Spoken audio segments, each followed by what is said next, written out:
Hujambo mpenzi mtazamaji na msikilizaji, karibu katika kipindi ukipendacho uchambuzi wa Biblia. Leo tunakujia moja kwa moja kutoka eneo la Masai Mara, sehemu ambapo tumepiga kambi. Yaani mara nyingi tunasema the Master Guide Convention kutoka eneo mbalimbali la nchi hii yetu ya Kenya. Kwa hivyo ninakukaribisha kwa moyo mkunjufu ili tuweze kupata neno la Bwana liwe taa na kutuongoza. Basi ninapokukaribisha kwa njia hiyo, kubali pia niweze kuwakaribisha wenyeji ambao watatuelekeza katika kipindi hiki. Pamoja nami katika studio tuna walimu wetu, kubali niweze kuwakaribisha tunapoanza kipindi hiki. Basi atakayetuletea ufunguzi wa maombi ni ndugu yetu Dennis Moseti. Dennis Moseti, karibu katufungulie kwa ombi. Asante. Na tuweze kuomba. Jina langu ni Dennis Moseti. Na tuombe. Our Heavenly Father, we thank you for this evening. We are streaming live from the Masai Mara from the Master Guide Convention, and we want to thank you for the good weather, and also Lord, we want to thank you because we want to invite the Holy Spirit to dwell with us as we discuss your word. We ask you that you may open our minds and add wisdom unto us. May your people be filled with the Holy Spirit as they join us for this program. This is our prayer through Jesus Christ, our Lord and our Savior. Amina. Asante sana ndugu Moseti. Aliyetuletea ombi hilo ni ndugu yetu Moseti. Moseti, karibu sana, msalimu mtazamaji. Na wasalimu nyote mlio nyumbani, mahali popote ulipo. Mungu, hamjambo? Hatujambo kwa niaba ya walio nyumbani na hao walioko hapa pamoja nasi, naamini mmesalimika. Kando yake ni ndugu yetu Ongeta, naye anaweza akajitambulisha vizuri na kutusalimu. Sabato njema na karibuni katika uchambuzi wa Biblia. Asante. Kando yangu ni mwalimu wetu vile, naomba aweze kujitambulisha kwa majina yake kamili. Jina langu ni Moses Guku. Naomba ni wasalimu wa jioni ya leo. Hamjambo? Hatujambo. Asante sana walimu. Mwelekezi wa siku hii ni mwalimu Kanari Zakari. Nafurahi kuwa pamoja nawe kutoka studio zetu na papa hapa Mara. Asante kwa kufika. Walimu pamoja na watazamaji, kubali tuweze kuleta habari njema robo ya pili ya mwaka huu. Katika robo hii tutakuwa tunaangazia kipengele muhimu, kuwa na mahusiano pamoja na Mungu. Hasa watu wengi wana mahusiano. Kwa hivyo leo na siku zinazokuja tutakuwa tunaangazia kuwa katika mahusiano pamoja na Mungu, growing in a relationship with God. Lakini kubali tu niweze kukueleza kwamba leo tunafanya ukaguzi wa hali ilivyo, hali kamili. Unajua wewe umezaliwa unamjua Mungu, wapo waliozaliwa hawamjui Mungu, wapo ambao wanaendelea kutafuta na kufahamu. Sasa licha ya hayo yote unahitaji uhusiano. Uhusiano huu unatuletea picha halisi kati ya Mungu na watu aliowaumba. Uhusiano huu ndo muhimu sana. Mpenzi mtazamaji, sikiliza nikwambie jambo moja, kwamba uhusiano dhabiti na Mungu unakuza uhusiano dhabiti na ndoa yako. Uhusiano dhabiti na Mungu unakuza mahusiano yako pamoja na mwenzako, mahusiano kazini na mahusiano kule kwingine. Yakiwa sawa haya mahusiano yako na Mungu binafsi, bila shaka haya mahusiano mengine yatakuwa sawa. Walimu, labda katika tu utangulizi mtakubaliana nami kwamba uhusiano huu unajengwa. Basi nimkaribishe mwalimu Moses aweze kutueleza uhusiano unajengwa vipi kati yetu pamoja na huyo Mungu. Asante. Uhusiano jinsi ambavyo tumeweza kuelezewa ni ya kwamba kuna baina ya watu wawili ambao wanajenga uhusiano huu. Mtu wa kwanza katika taswira hii yupo Mwenyezi Mungu ambaye anayemjua mwanadamu, na yuko mwanadamu naye basi vile vile anatamani sana kumjua Mwenyezi Mungu. Hapa ili mawasiliano haya yaweze kujengwa, lazima kuwe na kutambuana. Mwenyezi Mungu yeye amekwisha mtambua mwanadamu, lakini mwanadamu sasa yeye ndiye anahitaji kumtambua Mwenyezi Mungu. Je, huyu Mungu ambaye tunayemzungumzia ni nani? Asante Mwalimu Ongeta. Unajua tunamtambua Mungu. Kuna njia za kumtambua Mungu. Njia ya kwanza tunasema ni njia ya maombi. Tutamtambuaje Mungu na kuwa na uhusiano naye? Kupitia maombi. Naam. Ili tuweze kuwa na uhusiano katika maombi, ni kwamba kuna muda ambao tutatenda. Na lazima tukue, kwa kimombo tunasema intentional. Na ndio tukue na huo uhusiano, kumaanisha tutamjua kwa kusoma neno lake, na maombi yanadhihirishia uwepo wake katika maisha yetu. Maswali kadhaa yameulizwa. Ni vipi uhusiano wako na Mungu una msisimko? Tumuulize swali hilo. Na inaenda ndani kuangalia mambo ya kiroho. Yaani tunawezaje kuangalia uhusiano wetu, kukua kwetu katika maombi, katika kusoma neno lake, na katika kumpatia Mungu wakati wetu na muda wetu. Asante. Mwalimu Dennis, wewe uomba mara ngapi jamani? Naomba kila ninapomhitaji. Usipomhitaji hamna maombi? Naomba kila wakati. Kila wakati. Wewe mpenzi mtazamaji, je, unaomba mara ngapi? Wapo watu wanaoomba wakati wana matatizo. Hasa uhusiano wao na maombi ni kwa sababu wana changamoto. Wapo watu wanaomba kwa sababu wanataka kazi. Kwa hivyo wanamuomba huyo Mungu, maana mahusiano yao ni kazi. Lakini ili tukue pamoja naye, tudumu katika maombi kila wakati. Lakini pia tudumu katika kuwa katika Bwana kupitia kulisoma neno. Mwalimu Dennis, tutakuwaje na uhusiano tunaposoma neno? Asante mwalimu. Basi uhusiano na Mungu unaweza kudumishwa vile ambavyo mwalimu Joshua amesema, katika maombi, pia katika kusoma neno. Tunapozidi, tumesema kwamba uhusiano upo kati ya baina ya watu wawili. Lazima kukuwe na muda ambayo unaweza kuweka katika ile uhusiano. Watu wawili wanapozidi kujuana, hao watu wanazidi kukaa pamoja na wanakaa kwa muda. Si kwamba wanajuana leo na kwamba wamekuwa marafiki. Uhusiano unaweza kudumishwa kwa sababu ya muda. Asante. Yaani unapotenga muda kuyachambua maandiko na kumruhusu aliyeandika maandiko haya akakuelekeze, huo ni kukuza uhusiano baina yako pamoja naye Mwenyezi Mungu. Wapo watu wengi walio na mahusiano ambayo yamejengwa katika misingi isiyo thabiti. Mwalimu Musa, labda tukisoma kitabu hiki cha Ufunuo wa Yohana. Mpenzi mtazamaji, leo tunazama tu katika kitabu cha Ufunuo wa Yohana na kitabu cha Yohana. Kwa hivyo tembea nasi Ufunuo wa Yohana 3:14. Mwalimu atasoma ili tujue hali yetu ni vipi. Tunakaguaje hali halisi? Mimi ni Mkristo wa aina gani? Mimi ni mtu wa aina gani? Mwalimu, nisome fungu. Kwa malaika wa kanisa lililoko Laodikia andika, haya ndiyo maneno yake yeye aliye Amen. Shahidi mwaminifu na wa kweli, mtawala wa uumbaji wote wa Mungu. Asante. Mwalimu Ongeta, ati anasema haya ndiyo maneno anayoandika nani? Na Mungu anaandika maneno haya. Kanisa limetajwa Laodikia. Kwa kutafsiri juu tunaweza sema Laodikia maana yake ni vuguvugu. Lakini kuna neno amina ambalo limetolewa pale. Ya kwamba inatuadhirishia wazi hili ndilo kanisa la mwisho ambalo Mungu anaandikia. Kanisa hili limedhihirika kuwa ni hawako joto ama hawako baridi. Wako hapa katikati.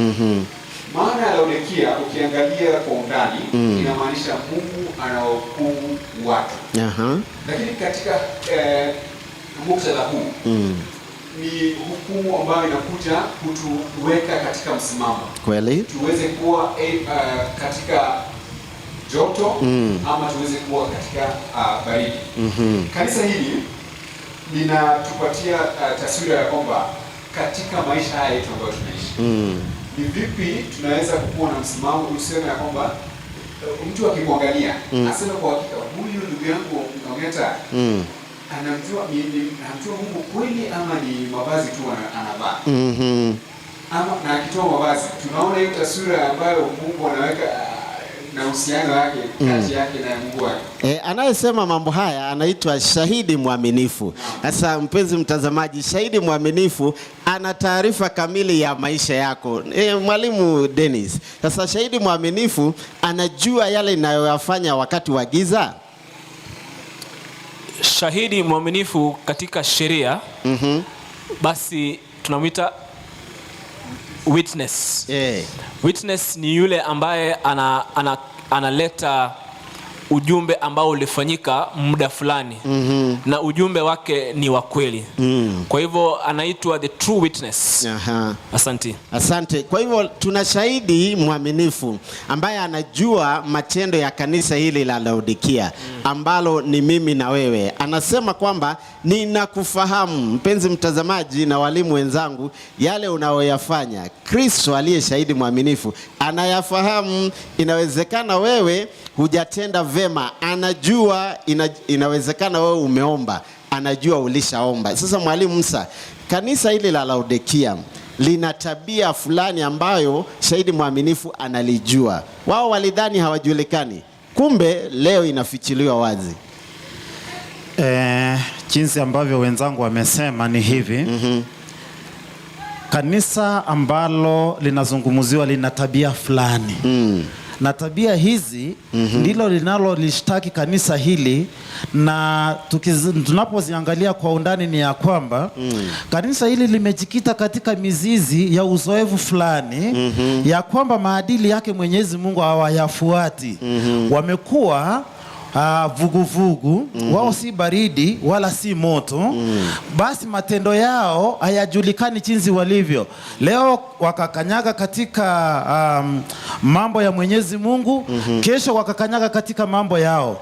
Basi taswira hii wanapoendelea kuileta, wanaelezewa ya kwamba mtakapozidi kudumu jinsi hivi, Mwenyezi Mungu anawapatia mambo fulani ambayo atakayowatendea. La kwanza nasema hivi, mtakapoendelea kudumu jinsi ambavyo mlivyo sasa hivi, kwangu mimi nitawatema, na nikisha watema basi hamtakuwa wangu. Lakini pia vile vile Mwenyezi Mungu kazi yake si kututema ama kutema kanisa hili. Pia ana ule wito wa kutaka ya kwamba kanisa hili nalo liweze kumjua yeye Mwenyezi Mungu. Lifanye jinsi ambavyo mapenzi yake yalivyo. Mwalimu Moseti, ndio unajua kanisa hili anasema nayajua matendo yako. Haiwezekani ukamficha Mwenyezi Mungu matendo. Je, inawezekana miongoni mwetu tulio walimu hapa matendo yetu ni sawasawa na kanisa la Laodikia? Asante mwalimu kwa swali hilo. Ni swali ambalo tunazidi kujiuliza kama Wakristo, swali ambalo ni la muhimu sana. Na Yesu anasema kwamba katika kitabu hicho cha Ufunuo 3 mstari wake ni wa 18 na 19. Na swali ni kwamba what is his advice to us katika kitabu hicho? Yani advice inanipotea kidogo, mawaidha katika hali yetu ya vugu ni nini? Mawaidha yake ni haya kwamba Yesu anapeana tunavyoweza kupewa what we call a barter trade, an exchange. Anasema kwamba muweze kuleta ile condition yenu, ile uhalisi, tunasema uhalisia wenu, vile ambavyo mpo, na basi muweze kununua kile ambacho anaweza kutupea. Lakini tunapozidi kusonga tutaweza kuona ni nini hicho ambacho anaweza kutuambia tuweze kununua kwake. Asante sana. Asante. Unajua hali yetu halisi walimu, anasema kwamba wewe ni kipofu lakini unasema unaona. Yesu anasema wewe ni maskini lakini unasema wewe ni tajiri. Sasa kuna majivuno yanayojidhihirisha kwa kanisa hili. Yeye ni tajiri, ameshiba neno. Unajua wapo watu wengi miongoni mwetu wanaosema leo tunaweza kusoma kitabu cha Yohana 14 fungu la kwanza. Tufungue, anasema nimelisikia tangu kuzaliwa, tafuta fungu jingine. Alishiba neno. Lakini anasema hapa kumbe wewe ni maskini.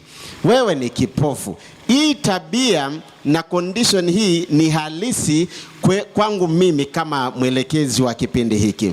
Sasa ningependa pia umweleze mtazamaji, inawezekana yuko katika tabia hii. Yeye ni mhubiri mchana, usiku yeye ni muongo. Yeye ni muimbaji mchana kanisani, usiku ni muuaji. Je, tabia hii si ya Laodikia, Mwalimu Ongeta? Hii ndio hiyo tabia ambayo tumeambiwa una joto, una baridi. Ukiwa kwenye madhabahu kuhubiri mchana, jioni unafanya mambo ya uwizi, inatupatia taswira ya kanisa hili. Na Biblia inatuambia katika kitabu cha Ufunuo 3:18 ya kwamba Wakristo wengi tumekuwa na ile tunaita apathy, ama tunaita kwa kimombo vile vile spiritual dullness. Na tunapatiwa suluhisho. Kwamba licha haya yote, Kristo yuko tayari kutununua. Atununua kwa pesa. Unajua kitambo watu walikuwa wanafanya kubadilishana. Kama uko na tuseme maharage na mimi nahitaji mchele, tunabadilishana. Hali hii ya kubadilishana na Kristo ni kwamba tukubali tumpatie muda wetu. Vivyo hivyo ataweza kutunasua kutoka mtego huu wa kuwa joto na baridi, na tukue ndani yake. Yesu anasema nakupa ushauri. Nunua dhahabu iliyosafishwa kwa moto. Amen. Nunua dawa ukapake macho.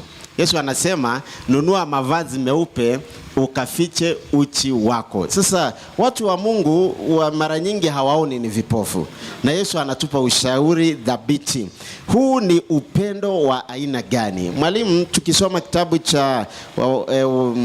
cha Ufunuo wa Yohana 3:19, naomba uweze kusoma. Wale ni wapendao ninawakemea na kuwaadibisha. Hivyo uwe na bidii ukatubu. Sasa Mwalimu Moseti, ndio unajua Yesu amesema hii ndio hali halisi yetu, kwamba mimi ni mnyonge, natenda dhambi kila uchao, kwamba mimi sisemi kweli, mimi ni kanisa la Laodikia. Akatupa ushauri, lakini pia anasema hapa kwamba wale ni wapendao, mimi huwarudi. Sasa Mwalimu Moseti, sasa Yesu huu upendo wake wa kuturudi unajidhihirisha vipi kutokana na kitabu hiki? Asante. Kitabu ni kile Ufunuo 3:19. Kwa kimombo kinasema hivi kwamba as many as I love I rebuke and chasten, therefore be zealous and repent. Anasema hivi kwamba ingawa anatukemea, kuribuku ni kukemea. Ingawa anatukemea in our current state, basi anataka uhusiano uwe wa kindani, uwe uhusiano ambao umekomaa.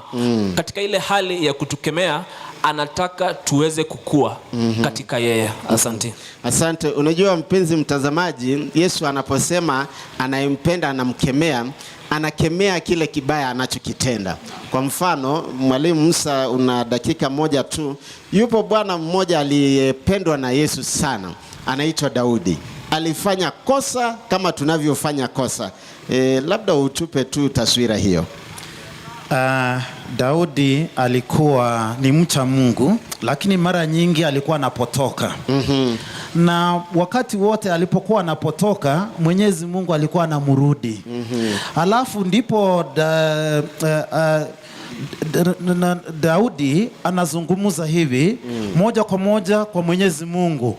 Anamwambia sasa ni rehemu mimi.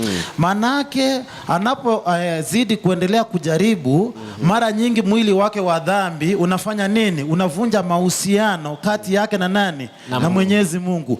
Sasa hata sisi tunajikuta katika ile hali kwa kila wakati ya kwamba tunapojaribu mara nyingi ili tuweze kuhitimu jinsi ambavyo Mwenyezi Mungu anavyokubali, tunakujikuta ya kwamba tumeweza kuteleza. Tunashauriwa ya kwamba tuweze kujirudi, tujikungute, tuinuke na tuweze kuendelea tena. Asante Mwalimu Ongeta. Unajua Yesu anataka tuwe na uhusiano naye licha ya hali halisi yetu ambayo inamkataa.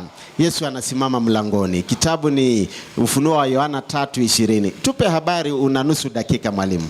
Anatuambia anasimama mlangoni anabisha. Na tukifungua ataweza kumkumbatia, tutaweza kukula naye. Mlango huu naichukulia kama yale ambayo yanatuzuia sisi kuwa pamoja na Kristo. Ni hasira, ni mambo ambayo tunafanya mabaya ambayo hayampendezi Mwenyezi Mungu. Tukiyatoa itakuwa ni daraja tunajenga kati Yesu na Kristo, na ataingia ale nasi. Ndio kwa mara nyingi ukikaribisha mgeni ni wewe unamwandalia chakula. Lakini Kristo anawaambia nitaingia nile nanyi na nyinyi mtakuwa wangu. Tukitoa haya mambo ambayo yanatutenganisha na Kristo, basi tutaweza kuwa ndani yake. Unajua walimu, mara nyingi hata sasa hivi Yesu amesimama mlangoni, anabisha, lakini kanari amesema amefunga masikio wala hasikii. Je, Yesu anaweza kuingia kwa mabavu? Mwalimu Moseti.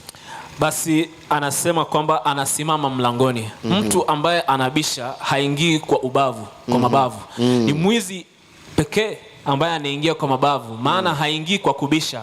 Anaingia kwa kupiga mlango teke na kutumia vifaa ambavyo ni ya kuvunja mlango. Lakini Yesu anabisha. Mwalimu, mtu ambaye anabisha ni rafiki. Ni mtu ambaye ana nia nzuri na wewe. Asante. Tunashukuru sana walimu. Ningependa tu kusema kwamba hali halisi ya mwanadamu baada ya dhambi ilikuwa ni hali isiyotamanika. Ni hali mbaya, ni hali chafu, ni hali ya kuleta fedheha. Inawezekana wewe umetenda dhambi na ukatembea mbali na uwepo wa Mwenyezi Mungu. Anasimama mlangoni jioni ya leo, anabisha. Yesu Kristo anakuita. Analolitaka tu ni wewe ukafungue moyo, ukafungue mlango, na atakapoingia ndani, mahusiano yake pamoja nawe yatakuwa yanadhihirishwa rasmi. Anasema atakaa pamoja nawe. Unajua anapokaa pamoja nawe ni rafiki.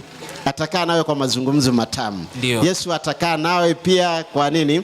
Kwa kukuongoza katika njia. Lakini pia atakula nawe kuonyesha kwamba amekukubali. Mpenzi mtazamaji, tunazama kidogo kwenye mapumziko. Tunaporudi, ningependa uweze kujiuliza, hii hali yako jinsi ilivyo, atakapokuja Kristo, je, utamfungulia mlango? Hii hali yako ulivyo, je, uko tayari kumkubali Kristo akabadilishe maisha yako yawe maisha mapya ndani yake? Peke yako huwezi, mpenzi mtazamaji. Bila Yesu Kristo yote ni bure. Leo ametuonyesha hali yetu ilivyo, si nzuri, lakini pia ametupa ushauri. Mungu akubariki, usiende mbali, tunarudi si kitambo.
Asante sana mtazamaji, hukwenda mbali, Mungu akubariki. Kumbuka leo tunafungua robo mpya kabisa ambayo inasema kuhusu kuwa katika mahusiano na Mungu.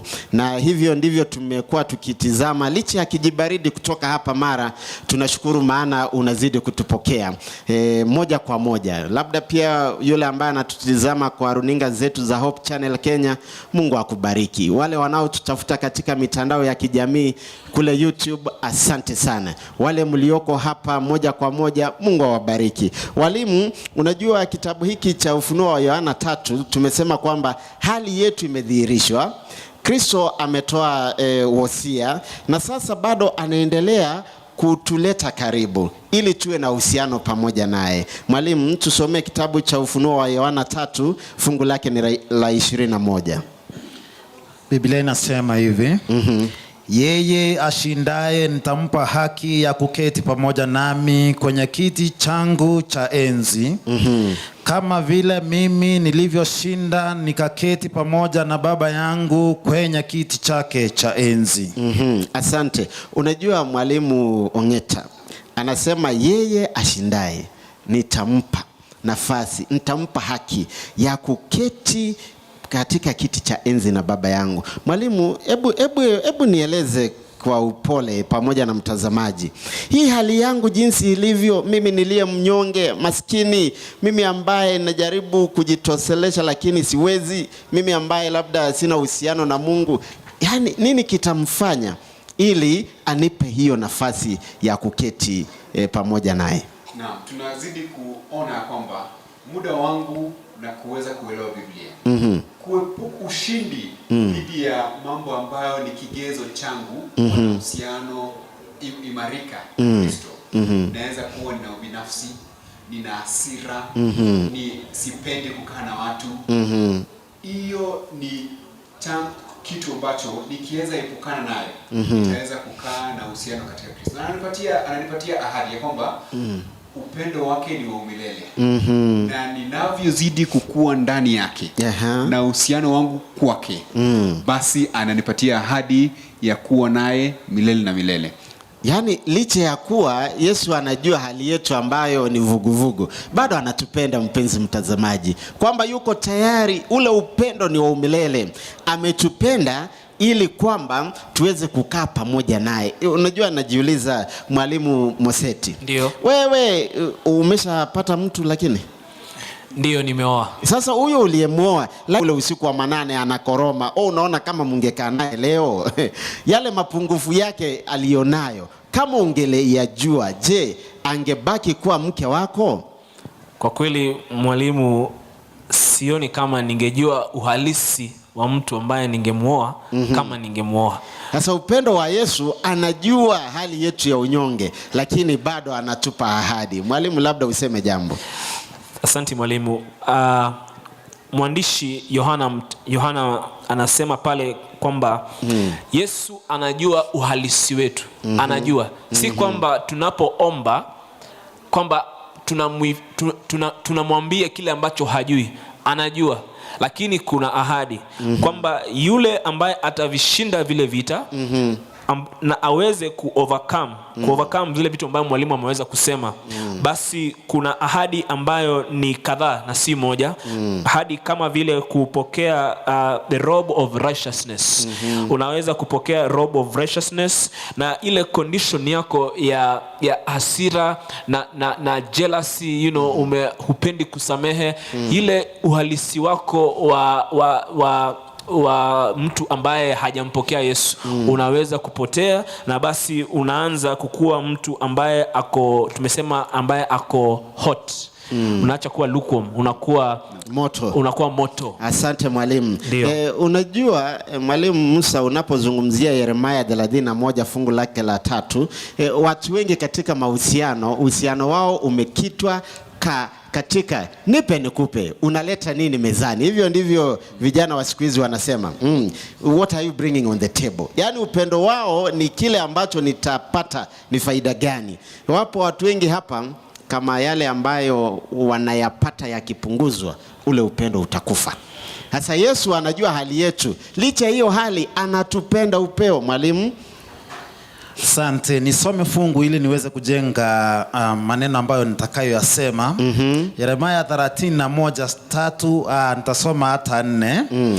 Bwana alitutokea wakati uliopita akisema, nimekupenda kwa upendo wa milele, nimekuvuta kwa wema. Fungu la 4, nitakujenga tena nawe utajengeka upya, ewe Bikira Israeli. Utachukua tena matari yako na kwenda kucheza na wenye furaha. Mwalimu, hii ni taswira wazi ya kwamba Mwenyezi Mungu anatujua katika kila hali. Kweli? Iwe tumejificha, iwe ni katika njia zilizo wazi, Mwenyezi Mungu anatuelewa katika fahamu zetu na matendo yetu ya kila siku, kila wakati. Hata sasa hivi tulivyo hapa, Mwenyezi Mungu anajua kila ambacho tumekuja kutafuta hapa. Kijibaridi kitupige aina hii, alafu Mungu aseme sikupendi, unajua itakuwa ni hasara kubwa sana. Sasa Mwenyezi Mungu huyu ambaye anatufahamu katika kila njia, anasema leo anataka kutujenga tena, tutajengeka upya. Hivyo inamaanisha ya kwamba mwili wetu wa zamani uko na sasa nafasi ya kuweza kujengwa ili ukaweze kuwa mwili ambao unaompendeza Mwenyezi Mungu. Na mwili huu ambao unaompendeza Mwenyezi Mungu utakuwa na fikira zilizo safi, utakuwa na mienendo ya iliyo nzuri. Neno lake litakuwa ni taa katika miguu yetu likituongoza katika siku zote. Tuendako tutokako, tutakuwa tunatenda tukijua ya kwamba Mwenyezi Mungu anafanya nini? Anatutazama, anatuangalia sisi. Ni swala ambalo ni nzito sana. Ya kwanza kwamba je, tunaweza kuhitimu tukijua ya kwamba Mwenyezi Mungu anatuangalia kila wakati? Asante Mwalimu Ongeta. Katika maisha yetu ya kila siku, labda uongee na mtazamaji, Yesu anasema ametupenda na upendo wa milele, na anasema sisi atatujenga tena, atatufanya kuwa bikira. Sasa na hii tabia yetu yote, hebu tupe tumaini jamani, atatujenga vipi? Naam, ukiangalia katika Biblia kuna muonekano ambayo Mungu ameweza kutupatia kuweza kujifunza vile vile. Alizungumza na Adamu na, tuliona vile alivyoumba Adamu na Hawa katika shamba la Edeni. Genesis, Mwanzo 2:7. Vile vile alitembea na Enoku katika Mwanzo 2:24. Mwanzo 5:24. Vile vile Noa alikuwa mwaminifu na Kristo. Tunapoona Mwanzo vile vile 6:13. Abrahamu vile vile alimtii katika Mwanzo 12:1-4. Na mwisho tunaona Musa pia alitembea naye katika ibada katika Exodus, Kutoka 34:29. Asante. Mungu anajidhihirisha kwao na kuonyesha upendo mkuu. Vile vile sisi hatuna budi ila kuiga mfano huu na kutembea na Kristo. Ni upendo wa aina gani? Licha ya kwamba sisi tulianguka dhambini na kusonga mbali naye, anasema ametupenda, anaturejesha. Je, mtazamaji, uko tayari kuumbwa upya? Je, uko tayari kuwa na mahusiano dhabiti naye? Anasema katika kitabu cha Yohana 15, ukianzia fungu lake la kwanza na kuendelea, kwa maneno machache Mwalimu Moses anasema mimi ni mzabibu nanyi ni matawi. Sasa Yesu anataka mahusiano ya aina gani kwa muktadha wa kitabu hiki cha Yohana 15? Baba ndiye mkulima, Kristo ndiye tawi, nasi Kristo ni mzabibu. Kristo mzabibu, asante, nasi ndiwe tawi.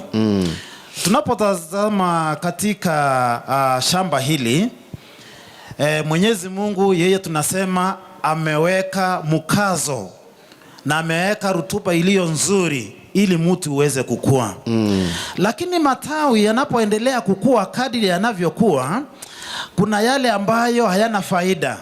Sasa swali ni hili, ili uendelee kuwa na faida, lazima uendelee kusalia katika mzabibu ili uendelee kuzaa katika siku zote. Sasa unapotolewa unanyauka na mambo yako yanasaulika milele na milele.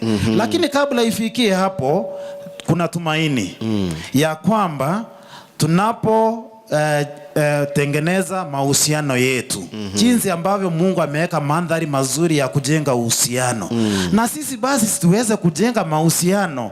Yani tuna respond ili Mwenyezi Mungu anapoendelea kutupatia mandhari mazuri ya kukua, nasi tunasalia ndani yake na tunaendelea kuzaa na hawezi kututema. Asante. Hasa bila mzabibu tawi halizai. Sisi tulio ndani ya mzabibu, anasema tunazaa sana. Swali ni kwa wale ambao mnatutizama na hasa wale mlioko papa hapa. Wewe umepewa nafasi ya kuwa na uhusiano na Yesu. Je, umezaa? Umepewa watoto hawa watafuta njia, wavumbuzi na wale wengine. Je, umewazaa katika Bwana? Hilo ndilo swali ambalo unajiuliza. Umepewa familia, je, imezaa matunda mema kama anavyosema akae ndani yake yeye uzaa sana. Mpenzi mtazamaji, hebu tuweze kupokea maswali kutoka kwa wale wasikilizaji wenzetu walioko pamoja nasi. Kwako studio. Asante kwa sababu ya nafasi nzuri. Mimi ningependa niulize swali. Katika kanisa la Laodikia tulisikia kwamba kuwa uchi, na tulipofika mahali hapo Adamu na Hawa wakiwa sambani, na wanasema alisikia sauti akawa uchi. Hebu walimu nipafanulie saiti ili nipate kujua kuwa uchi maana yake. Asante kwa swali hilo. Tutachukua swali jingine kisha kama mwelekezi atakavyotuelekeza tutalizamia hili ama tunapokea jingine. Yangu ni comment. Kwa majina ni Josephine kutoka KCF, na hoja yangu iko katika Yohana Revelation 3:18 ambayo inasema ya kwamba anatushauri tuweze kununua kwake. Mtu ambaye yuko uchi anaweza kuwa mwenda wazimu. Tunaona uenda wazimu hakiwa uchi, hajui kama hana nguo. Kwa hivyo tunapokuwa hatujui kama hatuna nguo, ni vyema ya kwamba Yesu Kristo ametualika tuwe na uhusiano ili tuweze kutambua ya kwamba hatuna nguo na tuende kwake aweze kutufisha. Na nguo ambazo tunazo, kuna nguo aina nyingi. Kuna zile zinasema see me through. Unaweza kuwa unajua kidogo na kumbe umevalia nguo ambayo inaonyesha uchi. Tafadhali fanya uhusiano na huyu Yesu ili tuweze kujua ya hali yetu halisi. Asante. Asante. Mpenzi mtazamaji, tunalijibu ile swali ambalo limekuja katika kitabu cha Mwanzo. Anasema Adamu na Hawa walikuwa uchi, na sasa Ufunuo inasema kwamba pia wewe uchi. Sasa anajaribu kufahamu hali hii ya uchi inakuwaje, mwalimu? Asante. Nikishikilia mahali mwenzangu ameweza kuzungumza, ni ya kwamba Adamu na Hawa walijiona wakikuwa uchi punde tu utukufu wa Mungu ulipofanya nini? Ulipotoweka. Na mfano huu wa nguo hii halisi ambayo tunayoivaa inatusitiri uchi wetu na inaficha aibu yetu. Pia vile vile katika mahusiano yetu na Mwenyezi Mungu, tunapotembea bila mahusiano thabiti na Mwenyezi Mungu, tunasalia kama wale ambao hawana nguo. Tunakimbia kujificha, tunatoroka uso wa Mwenyezi Mungu. Ndiposa tunashauriwa katika Ufunuo wa Yohana ile 3 fungu la 18, anakushauri hivi: njoo ununue kutoka kwangu sare ambayo itakayostiri uchi wako, ili kusudi unapokuja machoni pake au taaibika. Na jambo lingine ninapoongezea hapo ndani ya kwamba bali si nguo tu, tumeonekana tu vipofu. Anatushauri ya kwamba tuweze kununua ile salva ile ya kuweka kwa macho, dawa nzuri ya kuweka kwa macho. Manake macho haya ndio tunasema ni mboni ya kutazama mambo ulimwengu wa nje, na jicho hili ndilo linaloleta mambo ya mwili wa ndani. Kwa hivyo jicho hili lisipokuwepo, unajikuta mara ya kwamba upati mambo yaliyo nje na mambo yaliyo kule ndani. Basi anatushauri hivi: basi si tu vipofu na tu uchi, tuenendeni kwake tuweze kununua bure. Asante. Tunapata swali jingine Linapokuja, kumbuka kitabu cha Ufunuo wa Yohana 19 fungu la 8 anasema hivi kwamba mavazi meupe ni matendo ya watakatifu. Kwa hivyo anaposema we uchi, nunua mavazi meupe ukayavae, anasema jifunze kwake, iga tabia yake ambayo ndiyo tabia ya uzima. Tunapata swali jingine. Mimi naitwa Isaya Opanga, na swali ninalouliza ni kwamba kwa vile Mungu ametupenda kiasi hii, kuna jambo ambalo tunaweza kulifanya likaweza kuathiri uhusiano wetu na Mungu kabisa kiasi ya kwamba usiweze kurekebika? Asante kwa swali zuri, Mwalimu Ongeta. Na asante sana kwa swali nzuri. Nitakupatia taswira ya jinsi tulivyokombolewa na Kristo. Alituumba na akatupatia freedom of choice. Tunaitaje hiyo kipengele? Uhuru wa kuchagua. Na vile vile akituumba alijua ya kwamba kwa sababu nimewapatia uhuru wa kuchagua, wanaweza chagua zuri ama baya. Kwa hivyo akaweka katika ile plani yake provision ya kwamba iwapo watachagua baya, basi nitaweka mwana wangu wa pekee Kristo aende awafilie ili aweze kuwakomboa. Kwa hivyo katika yote ambayo tunafanya, uhuru ambao tuko nao wa kuchagua mzuri ama mbaya, tuko na Kristo Yesu ambaye na kuna ile sauti ya ndani ambayo inatuzungumzia kwamba hilo ni baya, usiende kule. Bali tumaini ambalo tuko nayo ni kwamba tukiweza kukaa ndani yake, tuweze kukua na uhusiano mwema naye wakati wote, basi ataweza kutuweka katika mkono wake wa kuume na tuwe na ile kuwa na garanti ya umilele. Asante. Kuongezea kwa hilo, ukimkufuru Roho Mtakatifu, wewe jua mambo yako imeisha. Basi hapo ndipo utakuwa umepita mpaka. Usimkufuru Roho Mtakatifu. Mwenyezi Mungu huyu hata ni mzuri na ni mwema, hata anatupatia majibu kwamba tukipita mipaka hapa atatutema na hatutawahi rejelea katika mahusiano yake. Asante. Mpenzi mtazamaji, labda niweke hili wazi. Kitabu cha Warumi 8:35 unapoteremka anasema ni kipi kitakachonitenga na upendo wa Bwana? Mtu wa Mungu nikuulize, anasema ni kifo? Anasema hapana. Ni njaa? Yaani hayo maswali yote, upendo wa Mungu ni wa milele. Basi tunapata swali jingine kutoka kwa mtazamaji. Asante sana walimu. Jina langu naitwa Maina Kianda kutoka Kirinyaga Station, kanisa la Mahigaini. Nilikuwa nataka kuuliza swali linalohusiana na huu uhusiano na Mungu wetu. Je, walimu wetu, unaweza kawa unatenda dhambi na una mahusiano mazuri na Mungu? Na kama ni ukweli, na maana Mungu anasema atawarehemu na vile vile pia kuwasamehea wengi ambao watakao kuwa wanamfurahisha katika hali ya kutenda mema, unaweza kaurithi ufalme wa mbinguni? Asante kwa swali zuri. Je, unaweza kutenda maovu na ukawa na mahusiano na Mwenyezi Mungu? Labda nizamie hili swali. Hii kitabu ni cha Isaia mwalimu. Tunasoma Isaia 59 fungu lake ni la kwanza. Tunataka kulijibu hilo swali sasa hivi. Soma msomaji. Hakika mkono wa Bwana si mfupi hata usiweze kuokoa, wala sikio lake si zito hata lisiweze kusikia. Endelea. Lakini maovu yenu yamewatenga ninyi na Mungu wenu, dhambi zenu zimewaficha ninyi uso wake, ili asisikie. Sasa huwezi kuwa na mahusiano na Mungu kama unayatenda yale mabaya. Umekataa kumkubali yaingie, kama alivyosema Ufunuo wa Yohana 3:20. Kwa hivyo yale maovu tunayoyatenda yanatutenga pamoja naye, yanaondoa uhusiano. Lakini hapa hatuachi. Anasema Isaia 1 fungu lile ni la 18. Njoo kwangu tusemezane. Yaani licha ya kwamba tuna maovu hayo, bado Mungu anataka tuwe na uhusiano. Letu ni kuja na kujitoa kikamilifu ili awe Mungu na baba yetu katika hayo mahusiano. Tunazama kwa swali jingine. Asante sana.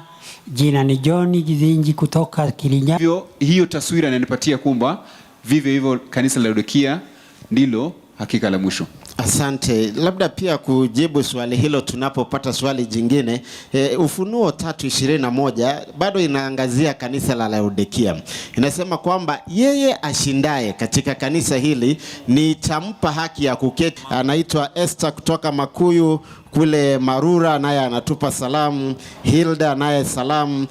Pastor Jackson Kidhinji anasema mahusiano hayawezi yakawa bila mlo. Napenda sana mchungaji. Hebu sikiliza, anasema relationship can't grow without sharing meals between two parties. Nafikiri hapa ndio poa.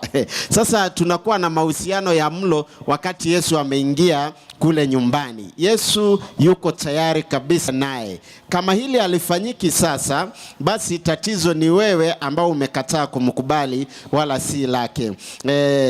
Lucy Karui naye anasema amina. Hakika Yesu anajua uhalisia wetu na yupo tayari kutusaidia kuendana nasi ili tuhesabike na utupatie sehemu katika mahala pale ambapo ulituandalia kuanzia kitambo, na muda tu utarudi kuturejesha hapo.